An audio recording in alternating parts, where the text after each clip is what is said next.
கொஞ்சம் கவனமா கவனிங்க. இந்த வார்த்தை உங்களுக்கு பிரயோஜனமா இருக்கும். கர்த்தர் உங்களை ஆசீர்வதிப்பாராக. கர்த்தருக்கு மகிமை உண்டாவதாக.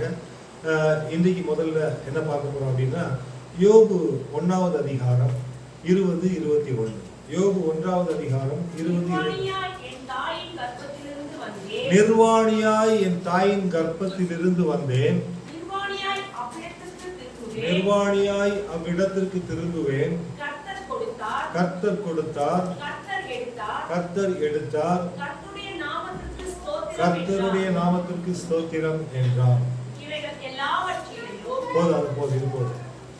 சோ இந்த வசனம், நிர்வாணியாய் என் தாயின் கர்ப்பத்திலிருந்து வந்தேன் அப்படின்னு யோபு சொல்றார். நிர்வாணியாய் அவ்விடத்திற்கு திரும்புவேன் அப்படின்றார். கர்த்தர் கொடுத்தார், கர்த்தர் எடுத்தார், கர்த்தருடைய நாமத்திற்கு ஸ்தோத்திரம். The Lord gave and the Lord has taken away. Blessed be the name of the Lord. இங்க யோபு இந்த இடத்துல சோர்ந்து போகல. இப்போ இந்த யோபினுடைய இந்த அறிக்கையை பார்க்கும்போது, யோபு நம்முடைய முற்பிதா. எப்படி ஆபிரகாம், ஈசாக்கு, யாக்கோபு எப்படி நம்முடைய முற்பிதாக்கள் இருக்காங்களோ, அதே போல யோபு நம்முடைய முற்பிதா.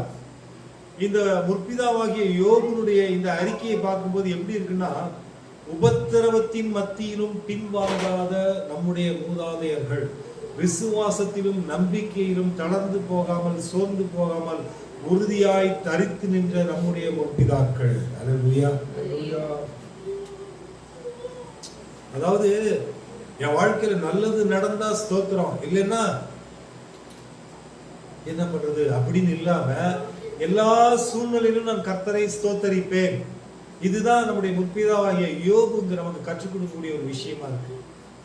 இங்க சொல்றாரு, நான் என் தாயின் வயிற்றிலிருந்து வரும்போது நான் ட்ரெஸ் போடல, நான் ஷூ போடல, நான் பிரேஸ்லெட் போடல, கையில மோதிரம் போடல, எனக்கு பேங்க் பேலன்ஸ் இல்லை, எனக்கு எதுவுமே கிடையாது.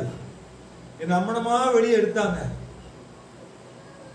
என்னால நடக்க முடியாது, நிக்க முடியாது, என்னை இன்னொருத்தர் கையில தூக்கி சுமந்தாங்க. அவ்வளவுதான். நிர்வாணியா என் தாயின் கர்ப்பத்திலிருந்து வந்தேன். இப்ப நான் நிர்வாணியா இடத்துக்கு திரும்புவேன். திருப்பி நான் இந்த பூமியை விட்டு போகும்போது நான் நிர்வாணி தான். எப்படி என்ன மண்ணில், எப்படி என்ன உள்ள இருந்து எடுத்தாங்களோ அதே போல தூக்கி மண்ணில் போடுவாங்க. போடும்போது ஒருவேளை எனக்கு ஏதாவது இருந்த கையில, காதுல, கழுத்துல, மூக்குல எது இருந்தாலும் பிடிங்கிடுவாங்க. ஃபார்மாலிட்டிக்கு ஒரு ட்ரெஸ்ஸை போடுவாங்க, போட்டு உள்ள வச்சிருவாங்க. அவ்வளவுதான். நான் எதையுமே எடுத்துக்கொண்டு போக முடியாது. அதுதான் அங்க யோபு சொல்ற. இப்போ இந்த விஷயத்தை அவர் எப்ப சொல்றாரு தெரியுமா? 4 விதமான கஷ்டங்கள் அவர் வாழ்க்கையில வருது. முதல் கஷ்டம், கர்த்தருக்கு பிரியமானவர்கள், இந்த 1வது அதிகாரத்தை பார்த்தோம் அப்படின்னு சொல்லிச்சுன்னா, முதலாவது அந்த யோபு 1வது அதிகாரத்துல சபேயர் அப்படின்னு ஸ்டார்ட் ஆகும். படிங்க. படிங்க. சபேயர் அவைகள் மேல் விழுந்து அவைகளை சாய்த்து கொண்டு போனார்கள். வேலையாட்களையும் பட்டய கருக்கினால் வெட்டி போட்டார்கள். பாருங்க, யோபினுடைய ஆஸ்திகள்ல முதலாவது எருதுகள், கழுதைகள். இவைகளை சபையர் வந்து வெட்டி மொத்தமாக ஒன்றுமில்லாமல் அந்த கால்நடைகளை நாசம் செய்கிறார்கள். இது முதலாவது யோபுக்கு வந்த சோதனை. இரண்டாவது வந்த சோதனை தேவனுடைய அக்கினியின் மூலமாக வந்த சோதனை. அதை படிங்க. இவன் இப்படி பேசிக் கொண்டிருக்கையில் வேறொருவன் வந்து வானத்திலிருந்து தேவனுடைய அக்கினி இறங்கி ஆடுகளையும் வேலையாட்களையும் சுட்டு எரித்து போட்டது. அடுத்து ஒரு சர்வன் வந்து சொல்றான், ஐயா, வானத்திலிருந்து அக்கினி இறங்கி நம்ம கால்நடைகள் இருக்கக்கூடிய ஆடுகள் பிளஸ் நம்முடைய வேலையாட்கள் எல்லாத்தையும் சாம்பல் ஆக்கிடுச்சு அப்படின்னு இரண்டாவது ஒருத்தர் வந்து சொல்றான். இது இரண்டாவது வேதனைக்குரிய விஷயம். மூன்றாவது வேதனை கல்தேயர். படிங்க. இவன் இப்படி பேசிக் கொண்டிருக்கையில் வேறு ஒருவன் வந்து கல்தேயர் 3 பவுஞ்சாய் வந்து ஒட்டகங்கள் மேல் விழுந்து அவைகளை ஓட்டி கொண்டு போனார்கள். பாருங்க, ஒட்டகங்கள் எல்லாம் முடிச்சுட்டு போயிட்டாங்க. கல்தேயர் வந்து. இது மூன்றாவது உபத்திரவம். அடுத்து 4வது பெருங்காற்று. படிங்க. இவன் இப்படி பேசிக் கொண்டிருக்கையில் வேறு ஒருவன் வந்து உம்முடைய குமாரனும் உம்முடைய குமாரத்திகளும் மூத்த சகோதரன் புசித்து திராட்சரசம் மூத்த சகோதரன் வீட்டிலே புசித்து திராட்சரசம் குடிக்கிற போது பெருங்காற்று வந்து அந்த வீட்டின் 4 மூலைகளிலும் அடிக்க அந்த வீட்டு சுவர் பிள்ளைகளின் மேல் விழுந்ததினால் அவர்கள் இறந்து போனார்கள். பாருங்க, எருதுகள் மரித்தது, கழுதைகள் மரித்தது, ஆடுகள் மரித்தது, வேலையாட்கள் மரித்தார்கள், ஒட்டகங்களை ஓட்டிக்கொண்டு போனார்கள், பிள்ளைகள் எல்லாம் இறந்து போனார்கள். யோபுக்கு 7 பாடுகள், அதுல 4 பாடுகள் முடிந்திருக்கு. 4 விதமான மகா உபத்திரவத்துல யோபு காணப்படும் போது இந்த 4 விஷயங்கள் முடிஞ்ச பிறகுதான் யோபு சொல்றாப்புல, நிர்வாணியாய் என் தாயின் கர்ப்பத்திலிருந்து வந்தேன், நிர்வாணியாய் அவ்விடத்திற்கு திரும்புவேன். கர்த்தர் கொடுத்தார், கர்த்தர் எடுத்தார், கர்த்தருடைய நாமத்திற்கு ஸ்தோத்திரம். யாருக்கு ஸ்தோத்திரம்? கர்த்தருடைய நாமத்திற்கு ஸ்தோத்திரம். அப்போ இந்த இடத்துல யோபு கஷ்டங்கள் மத்தியிலே கர்த்தரை மகிமைப்படுத்தினாரா, தூஷித்தாரா? வேதம் சொல்லுகிறது, சங்கீதம் 50:23, ஸ்தோத்திர பலியிடுகிறவன் என்னை மகிமைப்படுத்துகிறான். போதும். ஸ்தோத்திர பலியிடுகிறவன் என்ன பண்றானா? இப்ப யோபு சந்தோஷத்துல ஸ்தோத்திரம் சொன்னானா, உபத்திரவத்துல ஸ்தோத்திரம் சொன்னானா? உங்க வாழ்க்கையில நீங்க உபத்திரவத்துல இருக்கும்போது ஜெபிப்பீங்களா, ஸ்தோத்திரம் சொல்வீர்களா? கர்த்தாவே உமக்கு ஸ்தோத்திரம் என்று சொல்லி முழங்கால் படியிட்டு அவரை நோக்கி ஸ்தோத்திரம் செய்வீர்களா? கர்த்தருக்கு பிரியமானவர்களே, ஒரு காலை தூக்க முடியல, ஒரு கையில தூக்க முடியல, படுக்கையை விட்டு எழுந்திருக்க முடியல,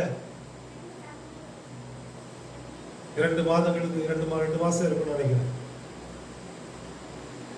2 மாசமா எப்போ போயிட்டு வந்தோம் இதுக்கு, அமிர்தி மேல மலைக்கு. எந்த மாசம்? நவம்பர் மாசம் இல்ல, 4 மாசம் ஆயிடுச்சு. ஆமா, 6 மாசம் ஆயிடுச்சு. நினைச்சே பாருங்க எப்படி ஓடிச்சு பாருங்க. 6 மாசம். நவம்பர்ல தானே போனோம். நவம்பர் தானே பிரதர்? இல்ல, நவம்பர்ல போனோம். நவம்பர்ல போனோம். 6 மாசம் ஆயிடுச்சு.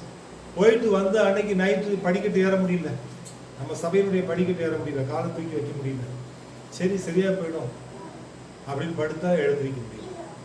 இரவெல்லாம் படுத்த படுக்கை, எழுந்திருக்க முடியல. மகா கொடிய வேதனை, டிஸ்கு, முதுகு, எழுந்திருக்க முடியல. படுக்கை எழுந்திருக்க முடியாது, சொல்ல ஸ்ட்ரெச்சர்ல வச்சுதான் சிஎம்சி கொண்டு போகும்.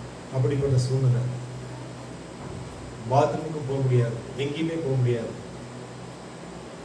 அப்பேற்பட்ட ஒரு கொடூரமான சூழ்நிலை அன்னைக்கு நைட்டு மறக்கவே முடியாது.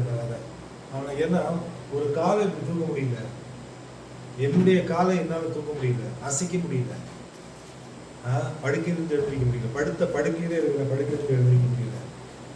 அந்த உபத்திரவத்தின் மத்தியில நைட்டு 1 மணி நேரம் வேதனையின் மத்தியிலே ஸ்தோத்திரம். வேதனையின் மத்தியில, அந்த உபத்திரவம் வேதனையின் மத்தியில 1 மணி நேரம் 1.5 மணி நேரம் ஸ்தோத்திரம் சொல்லி கர்த்தரை நோக்கி ஜெபிக்கின்ற பொழுது, உட்கார்ந்த வாக்குல எப்படி உட்கார்ந்த வாக்குல இப்படி என்னால உட்கார முடியாது, 2 கையை இப்படி வச்சு பேலன்ஸ் பண்ணி உட்கார்ந்து 1.5 மணி நேரம் ஸ்தோத்திரம் பண்ணும்போது அந்த வேதனைகள் எல்லாம் ஒன்றுமில்லாமல் ஆக்கினார். ஹல்லேலூயா. சூரியன் உதிப்பதுக்குள்ள எல்லா ப்ராப்ளமும் சால்வ் ஆயிடுச்சு. ரொம்ப ஆச்சரியமா இருந்துச்சு. ரொம்ப அதிசயமான கர்த்தர் உன் வாழ்க்கையில, உன் ஆவியிலேயோ ஆத்மாவிலேயோ சரீரத்திலேயோ மகா உபத்திரவங்கள் வரும் பொழுது, உபத்திரவத்தின் மத்தியிலும் நீ கர்த்தரை நேசிக்கிறாயா, கர்த்தருக்கு உண்மையாக இருக்கிறாயா, அவரை மட்டும் நம்புகிறாயா? அதான், அவரை மட்டும் நீ நம்புறையா? அதுதான் ஆண்டவர் கேட்கிறார். உபத்திரவத்தின் மத்தியிலும் பின்வாங்காத முற்பிதாக்கள், அந்த முற்பிதாக்கள் லிஸ்ட்ல இன்னைக்கு யோபு. எத்தனை உபத்திரவங்கள் காணப்பட்டாலும், 4 விதமான கொடூரமான உபத்திரவங்கள், ஆம், அத்தனை கால்நடைகளும் அழிந்து போனது, ஒட்டகங்கள் ஓட்டிக்கொண்டு போய்விட்டார்கள், அத்தனை பிள்ளைகளும் மரணம் அடைந்தார்கள்.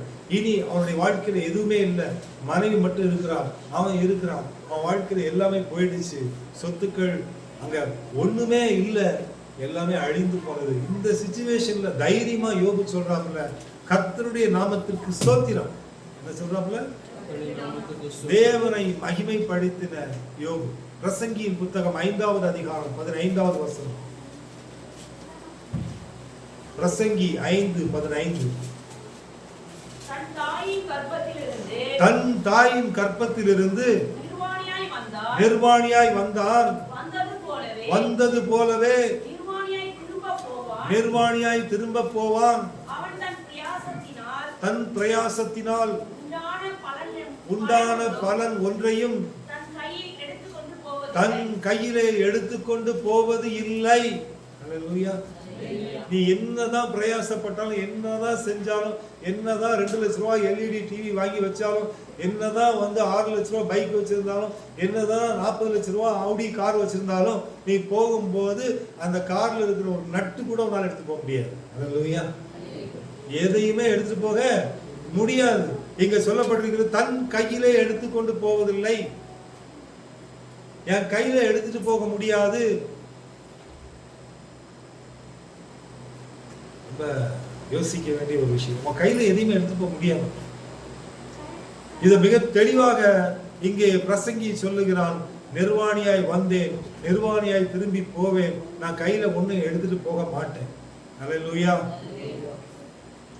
இப்போ யோபு விசுவாசத்துல டல்லா இருந்தானா, ஸ்ட்ராங்கா இருந்தானா? அவன் சந்தோஷமா இருக்கும்போது ஸ்ட்ராங்கா இருந்தானா, மகா உபத்திரவத்துல இருக்கும்போது ஸ்ட்ராங்கா இருந்தானா? ஆமாங்க, மகா உபத்திரவத்தில் அவன் ஸ்ட்ராங்கா இருந்தான். அதுதான் யோபுட்ட நம்ம பார்க்க வேண்டிய ஒரு விஷயம். அங்க சொல்லப்பட்டிருக்கிறது 22வது வசனத்துல, யோபு பாவம் செய்யவும் இல்லை, தேவனை பற்றி குறை சொல்லவும் இல்லை. அவன் ஆண்டவரை பத்தி குறை சொல்லவும் இல்லை, யோபு பாவம் செய்யவும் இல்லை. கர்த்தர் யோபை கைவிட்டாரா? யோபை கைவிட்டாரா? கர்த்தர் யோபை மிக அழகாக ஆசீர்வதித்தார். கர்த்தருக்கு ஸ்தோத்திரம். யோபு 42:16 வசனம். இதற்கு பின்பு யோபு 140 வருஷம் உயிரோடு இருந்து 4 தலைமுறையாக தன் பிள்ளைகளையும் தன் பிள்ளைகளுடைய பிள்ளைகளையும் கண்டார். பிள்ளைகளையும் பிள்ளைகளுடைய பிள்ளைகளையும் 4 தலைமுறை. ஆனா 1வது அதிகாரத்துல அவருடைய பிள்ளைகள் எல்லாம் என்னாச்சு? அவங்க பிள்ளைகள் எல்லாம் மொத்தம் எத்தனை பிள்ளைகள் யோபுக்கு? 10 பிள்ளைகள். எத்தனை பிள்ளைகள்? 10 பிள்ளைகள். ஆமா, 7 ஆம்பளை பசங்க, 3 பொம்பளை பிள்ளை. மொத்தம் எத்தனை பிள்ளைகள்? 10 பிள்ளைகளை வைத்திருந்த யோபுக்கு 10 பிள்ளைகளும் செத்து போச்சு. 1வது அதிகாரத்துல. 42வது அதிகாரத்துல போட்டிருக்குது, யோபு தன் பிள்ளைகளையும் தன் பிள்ளைகளுடைய பிள்ளைகளையும் கண்டான்.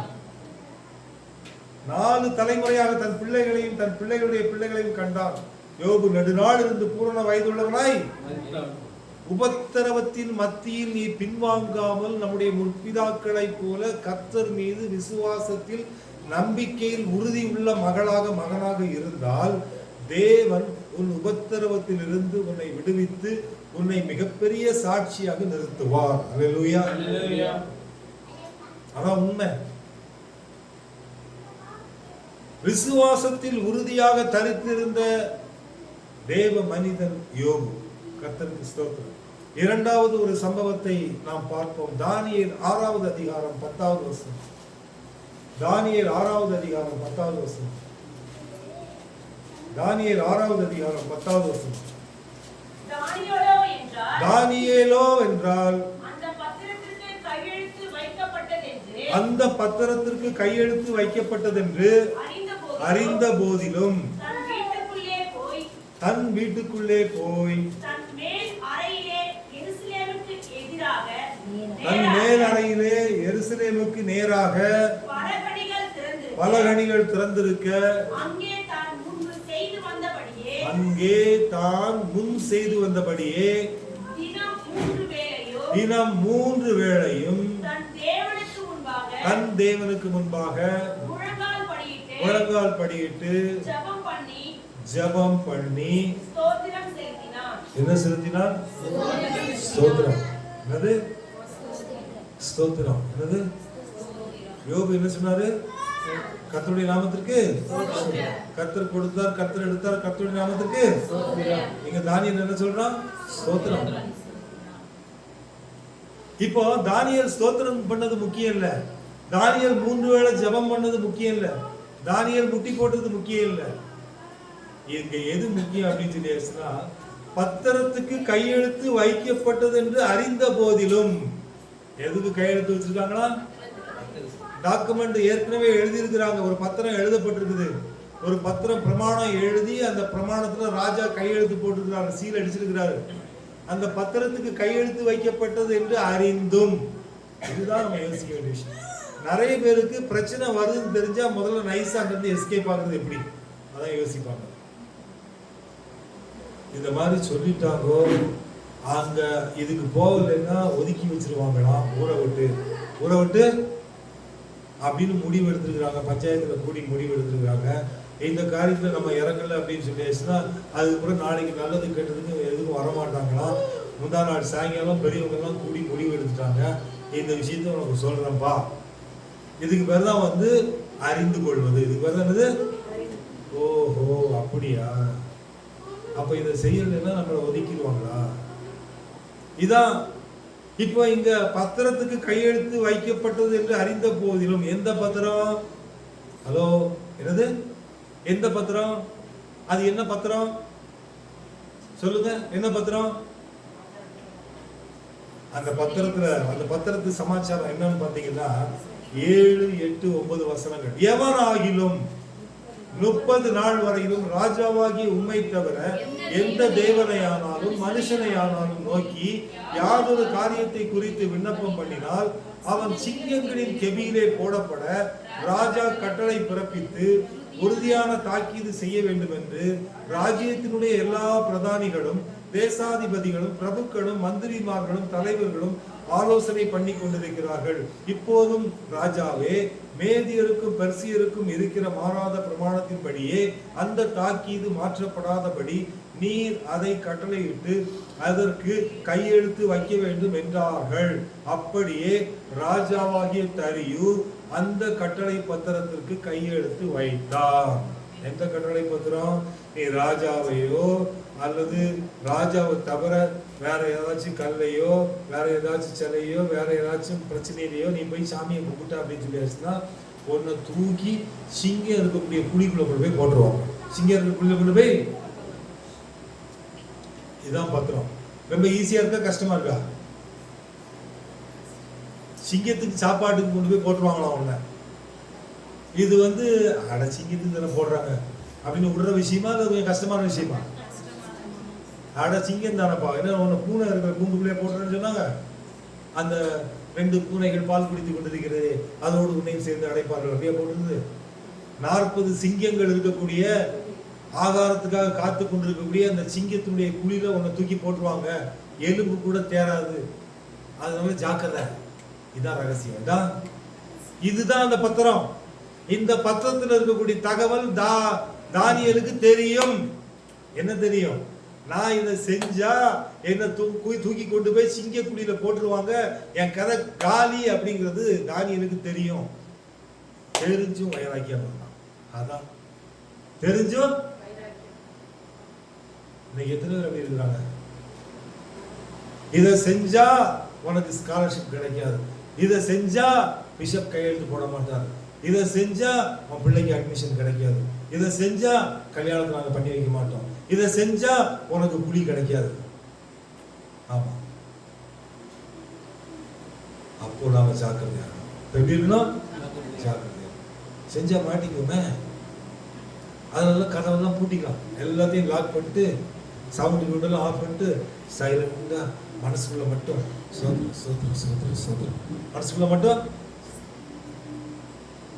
பிரியமானவர்களே, கையெழுத்து வைக்கப்பட்டது என்று அறிந்த போதிலும் தன் வீட்டிற்குள்ளே போய் தன் மேலறையிலே எருசலேமுக்கு நேராக பலகணிகள் திறந்திருக்க, ஜன்னல் திறந்திருக்க, அவன் ஜன்னலை க்ளோஸ் பண்ணல, டோரை க்ளோஸ் பண்ணல, நான் ரகசியமா பண்றேன், யாருக்கும் தெரியக்கூடாது, இங்க சர்ச்சுக்கு வர்றது யாருக்கும் தெரியக்கூடாது, நான் ஏற்கனவே அங்க மெம்பரா இருக்கிறேன், அதனால இங்க வந்தா என்ன போட்டு கொடுத்துருவாங்க, அப்புறம் எனக்கு அது கிடைக்காது, எனக்கு இது கிடைக்காது, அதனால நான் தலைமறைவா முகத்துல முடி போட்டு முக்காடு போட்டுட்டு வந்துட்டு மறுபடியும் முக்காடு போட்டு போயிடுவேன். ஆமா, இங்க தானியேல் என்ன பண்ணான்? எல்லா டோரையும் ஓபன் பண்ணு. நான் மனுஷனுக்கு பயப்படுகிறவன் இல்லை, யாருக்கு பயப்படுவேன்? கர்த்தருக்கு பயப்படுகிறேன். ஆமா, அங்கே தான் முன் செய்து வந்தபடியே தினம் 3 வேளையும் தன் தேவனுக்கு முன்பாக முழங்கால். அதுதான் தேவன் பார்க்கிறார். நீ ஆக்ஷன் பண்ணல, நீ நடிக்கல, நீ எனக்கு உண்மையா இருக்கு. மனுஷன முகத்தை பார்க்கிறார், தேவன் எதை பார்க்கிறாரு? இருதயத்தை பார்க்கிறாருங்க. முகத்தை பார்க்கிறவர் தேவன் கிடையாது, இருதயத்தை பார்க்கிறவர். இங்கே தானியேலுடைய இருதயத்தை தேவன் பார்க்கிறார். அவன் சிங்கத்தை குறித்து கவலைப்படல, ராஜாவை குறித்து கவலைப்படல. என் தேவனுக்கு முன்பாக நான் உண்மை உள்ளவனாக இருப்பேன் என்று சொல்லி எப்படி முன்னாடி செஞ்சானோ அதே போல செய்யறான். there is no change. எந்த மாற்றமும் அவன் பண்ணல. அதனால எல்லாரும் பார்க்குறாங்க, ஆஹா இவன் இப்போ ராஜாவுடைய கட்டளையை மீறுறான் அப்படின்னு சொல்லி அவனை மாட்டி விடுறான். மாட்டி விட்டவன அவன் மாட்டிட்டானா, செத்து போயிட்டானா, சிங்கம் அவனை கடிச்சிருச்சா? கர்த்தருக்கு பிரியமான மனுஷனுடைய மகிமையை தேடாமல் தேவனுடைய மகிமையை இவன் தேடினபடினாலே வல்லமை உடையவர் மகிமையான காரியங்களை எனக்கு செய்தார் என்று சொன்ன வார்த்தையின்படி இந்த தானியேலுக்கு செய்தார். அல்லேலூயா. அதான் உண்மை. நம்முடைய ஆண்டவர் வல்லமை உடையவர். அந்த வல்லமை உடையவர் அந்த ராஜா இந்த தானியேலை சிங்க கெபிக்குள் போட்டாலும் சிங்கத்தின் வாயை தேவன் கட்டினார். அல்லேலூயா. மனுஷன் வாயை கட்டுறதே இந்த காலத்துல செத்தப்பட தான் கட்டுறான். உயிரோட இருக்கும்போது யாரும் கட்ட முடியுமா? கிட்ட அப்படிமா. ஆனா செத்தாச்சுன்னா ஓடுறா அழுறா கட்டுறா சுத்தி. மனுஷன் வாயையே செத்தாதான் கட்டுறான். சிங்கத்துக்கு வாயை கட்ட முடியுமா? அப்ப சிங்கத்துக்கு வாயை கட்டுறது யாரால முடியும்? வல்லமை உள்ள தேவனால முடியும். யாரால முடியும்? ஒரு சிங்கம் இல்லைங்க, 40 சிங்கம். ஒண்ணு கிடக்கு ஒண்ணு ஏதாச்சும் ஒண்ணு ஏதாவது பிரச்சனை பண்ணுன்னு சொல்லிட்டு 40 சிங்கத்துக்கு வாயை கட்டிட்டார். இப்போ நைட்டுலாம் சிங்கம் வாயை திறக்க முடியல. சிங்கம் இப்ப அவனை சுத்தி சுத்தி வருது. யார சுத்தி சுத்தி வருது. அவனை கடிக்க முடியல, அவனை நக்கி பார்க்க முடியல. ஸ்கின் எவ்வளவு டேஸ்டா இருக்கும், ரத்தம் எப்படி வரும் டேஸ்ட் பண்ண முடியல. அதனால ஒண்ணுமே 40 டென்ஷனா இருக்கு. நைட்டெல்லாம் டென்ஷன். யாருக்கு? சிங்கத்துக்கு. நீ கர்த்தரை குறித்த வைராக்கியம் உள்ள மகளாக இருந்தால் உனக்கு விரோதமாக எழும்பக்கூடிய எல்லா சிங்கத்துக்கு வாயும் கர்த்தர் கட்டுவார். அதான் உண்மை. இங்க தானியேலுக்கு தேவனை குறித்த வைராக்கியம் மட்டும்தான் இருந்துச்சு. அந்த பத்திரத்திற்கு கையெழுத்து வைக்கப்பட்டிருக்கிறது என்று அறிந்தும், அதான் என்று அறிந்த போதிலும், அந்த பத்திரத்திற்கு கையெழுத்து வைக்கப்பட்டது என்று அறிந்த போதிலும் கவலையப்படல. I don't care. ஜெயபாலை அடிக்கடி சொல்லுவாங்க, ஐ டோன்ட் கேர் அப்படின்றாங்க. அது போல எனக்கு அதை பத்தி கவலையே இல்லை, அவ்வளவுதான். இப்போ அவருக்கு எதை பத்தி கவலை இல்லை, அது வேற விஷயம். அதனால இங்க தானியேல் நீ எதுனா கையெழுத்து போய் வைக்காட்டப்போ ஐ டோன்ட் கேர். நான் தேவனுக்கு செய்ய வேண்டியதை செய்வேன். மனுஷனுக்காக நான் வேஷம் போட மாட்டேன். இப்போ இவன் வைராக்கியமா இருந்ததுனால 40 சிங்கத்துக்கும் நைட்டு சாப்பாடு இல்லாமல் போயிடுச்சு. அல்லேலூயா. 40 சிங்கத்துக்கு நைட்டு சாப்பாடு கிடைக்கல. அதெல்லாம் நைட்டு ஃபாஸ்டிங்ல இருக்குது. இப்போ தானியேலை மேலே தூக்குறாங்க. மேலே தூக்குனதுக்கு பிறகு அந்த தூக்க போகும்போது தூக்குற பிறகு அங்க ரொம்ப அழகா சொல்லப்பட்டிருக்கு. 24வது வசனம் படிங்க. தானியேல் மேல் குற்றம் சாட்டின மனுஷரையோ என்றால் ராஜா கொண்டு வர சொன்னான். அவர்களையும் அவர்கள் குமாரரையும் அவர்கள் மனைவிகளையும் சிங்கங்களின் கெபியிலே போட்டார்கள். அவர்கள் கெபியின் அடியே சேரும் முன்னே சிங்கங்கள் அவர்கள் மேல் பாய்ந்து அவர்கள் எலும்புகளை நொறுக்கி போட்டது. பாருங்க, தானியேல் ரிலீஸ் ஆன உடனே அந்த கெபில அந்த வாசல் வெளியே அவனை ரிலீஸ் ஆன உடனே ஆண்டவர் சிங்கத்துக்கு வாயை ரிலீஸ் பண்ணிட்டாங்க. அல்லேலூயா. அது வரைக்கும் வாயை திறக்க முடியாம இருந்த சிங்கங்கள் அதுக்கு போல நல்ல வாயை அசைச்சிக்கிட்டே இருக்கு. அப்பாடா நல்ல வேலை செய்யுது, கறி வரலையே பாக்குது. தூக்கி போட்டு அடுத்த செகண்ட் லேடிஸ் ஜென்ட்ஸ் குழந்தைங்க மொத்த பேரையும் காலி பண்ணுது. அல்லேலூயா. எவ்வளவு ஆச்சரியமா இருக்கு சொல்லப்பட்டிருக்கிறது. அவர்களையும் அவர்கள் குமாரரையும் அவர்கள் மனைவிகளையும் மொத்தத்தையும் சிங்கம் காலி பண்ணும். அப்போ நைட்லாம் எவ்வளவு பசியில் இருந்திருக்கும் பாருங்க. அது என்ன சொல்லப்படுதுன்னா, கெபியில் அடியில் சேரும் முன்னமே சிங்கங்கள் அவர்கள் மேல் பாய்ந்து அப்படியே அவ்வளவு வைப்ரேஷன்ல இருக்கு சிங்கம்.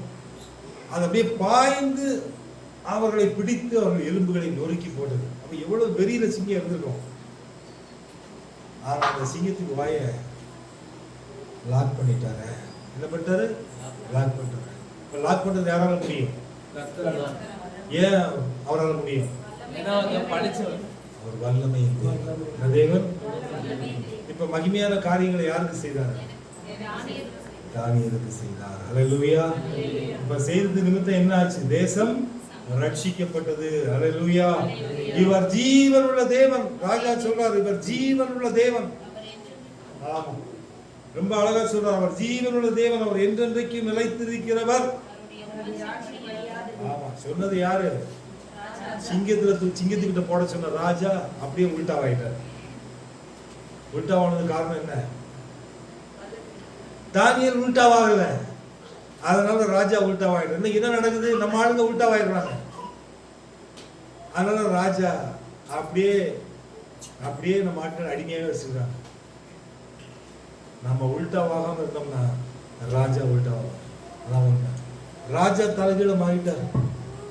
உன்னுடைய தெய்வம் தான்ப்பா தெய்வம், அவர் ஜீவனுள்ள தெய்வம்பா,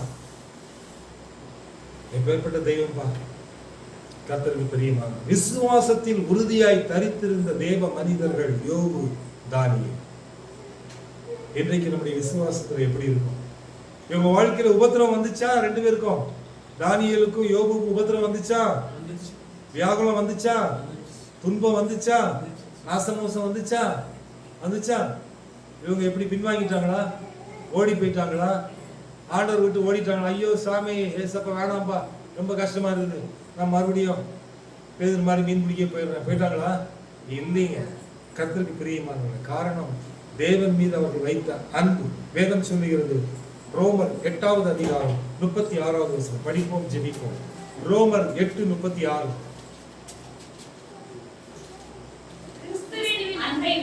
கிறிஸ்துவின் அன்பை விட்டு நம்மை பிரிப்பவன் யார்? உபத்திரவமோ, வியாகுலமோ, துன்பமோ, பசியோ, நிர்வாணமோ, நாசமோசமோ, பட்டயமோ? கிறிஸ்துவின் அன்பை விட்டு என்னை பிரிப்பவன் என்ன? கிறிஸ்துவின் அன்பை விட்டு இந்த பூமியிலே காணப்படக்கூடிய எந்த உபத்திரமும், எந்த வியாகுலமும், எந்த துன்பமும், எந்த பசியும், நிர்வாணமும், நாசமோசமும் என்னை பிரிக்க முடியாது. அப்படிப்பட்ட அன்பு இந்த ஆண்டவர் மீது வைத்திருக்கிறாயா? வச்சிருந்தா கர்த்தர்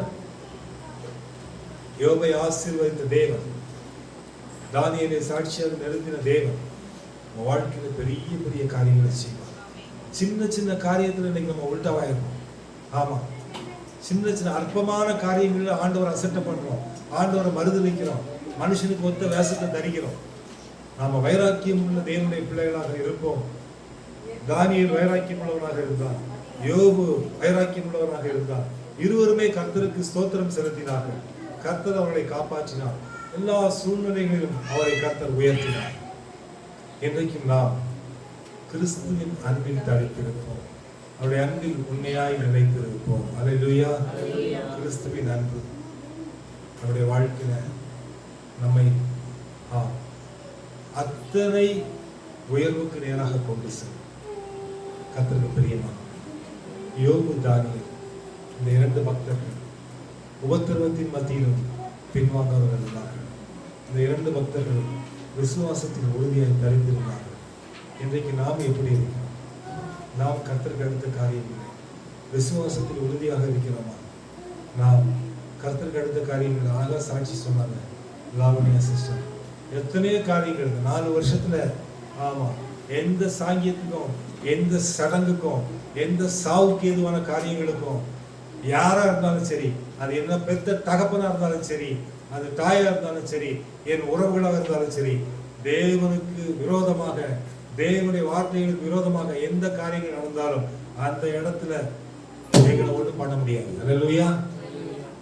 அந்த தைரியமும், அந்த அசாத்தியம் உள்ள தைரியமும், வைராக்கியமும், விசுவாசத்தின் உறுதியும் நம்ம இடத்தில் காணும் பொழுது கர்த்தர் அந்த ஜனங்களுக்கு மத்தியிலே கர்த்தர் நம்மை சாட்சியாக வைப்பார். அல்லேலூயா. அந்த ஜனங்களுக்கு முன்பாக கர்த்தர் நம்மை சாட்சியாக வைப்பார். அது யாரா இருந்தாலும் சரி. அதான் உண்மை. வேஷம் ஒரு பிரயோஜனமும் கிடையாது. கடைசி வரைக்கும் ராஜா ராஜாவாகவே இருப்பார், பூஜா பூஜாவாகவே இருக்கும். பூஜா எப்படி இருக்கும்? பூஜா முடிச்சுட்டு பின்னாடியே தான் போயிட்டு இருக்கும், வழி கிடையாது.